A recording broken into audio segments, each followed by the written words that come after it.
ನಮಸ್ಕಾರ. ನಾನು ನಿಮ್ಮ ಶ್ರೀಮುರಳಿ. ಸರ್ವಂತರ್ಯಾಮಿ, ಎಲ್ಲರ ಕೈಯಲ್ಲೂ ನಾನೇ ಸ್ವಾಮಿ. ಟೀಸರು, ಸಾಂಗು, ಈ ಸಿನಿಮಾಗೆ ಸಂಬಂಧಪಟ್ಟಂತ ಎಲ್ಲಾ ವಿಚಾರಗಳನ್ನ ನೋಡಿದೆ. ಮೊಬೈಲ್ ಫೋನ್ಸ್ ಇಲ್ಲ ಅಂದ್ರೆ ಬಹುಶಃ ಇವತ್ತು ಸೊಸೈಟಿಲಿ ಏನು ನಡೆಯಲ್ವೇನೋ ಅನ್ನೋ ತರ ಒಂದು ಕಂಡೀಷನ್ ಇದೆ. ಒಂದು ಮೊಬೈಲ್ ಇಂದ ಯಾವ ತರವಾದ ಅನುಕೂಲತೆಗಳು ಹಾಗೂ ಅನಾನುಕೂಲತೆಗಳು ನಡೀತಾ ಇದಾವೆ, ಎಷ್ಟು ಡ್ಯಾಮೇಜ್ ಆಗ್ತಾ ಇದೆ ಸೊಸೈಟಿಲಿ, ಮಕ್ಕಳಿಗೆ ಎಷ್ಟು ತೊಂದರೆ ಆಗ್ತಾ ಇದೆ.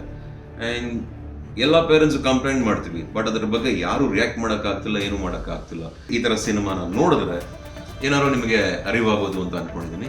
ಈ ಸಿನಿಮಾದ ಕತೆ, ಚಿತ್ರಕಥೆ, ನಿರ್ದೇಶನ, ಸಾಹಿತ್ಯ ಎಲ್ಲ ಮಾಡಿರೋದು ನಮ್ಮ ರಂಗಸ್ವಾಮಿ ಅವರು. ನಿರ್ಮಾಣ ಮಾಡಿರೋದು ಅವರ ಮಗಳಾದಂಥ ಹಿತಾ ಅವರು.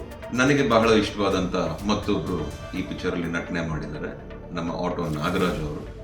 ಆಟೋ ನಾಗರಾಜ್ ಅವ್ರಿಗೂ ಒಳ್ಳೇದಾಗಬೇಕು, ಈ ಸಿನಿಮಾಗೆ ಒಳ್ಳೇದಾಗಬೇಕು, ಈ ಸಿನಿಮಾಲಿ ಕೆಲಸ ಮಾಡಿರೋರು ಪ್ರತಿಯೊಬ್ಬರಿಗೂ ಒಳ್ಳೇದಾಗಬೇಕು. ಮೇಲಾಗಿ ಈ ಚಿತ್ರನ ಮಾಡಿರೋದು ಒಂದು ಮಕ್ಕಳಿಗೋಸ್ಕರ, ಮಕ್ಕಳ ಪರವಾಗಿ ಯಾರ್ಯಾರು ಬಹಳ ಯೋಚನೆ ಮಾಡ್ತಿರೋ ಅವ್ರಿಗೆಲ್ಲ ಈ ಒಂದು ಸಿನಿಮಾ ಅಂತ ನಾನು ಹೇಳಲಿಕ್ಕೆ ಇಷ್ಟಪಡ್ತೀನಿ. ದಯವಿಟ್ಟು ಬಂದು ನೋಡಿ, ದಯವಿಟ್ಟು ಸಪೋರ್ಟ್ ಮಾಡಿ ಎಲ್ಲರೂ ಅಂತ ಹೇಳ್ತಾ ಮತ್ತೊಮ್ಮೆ ಜಯ.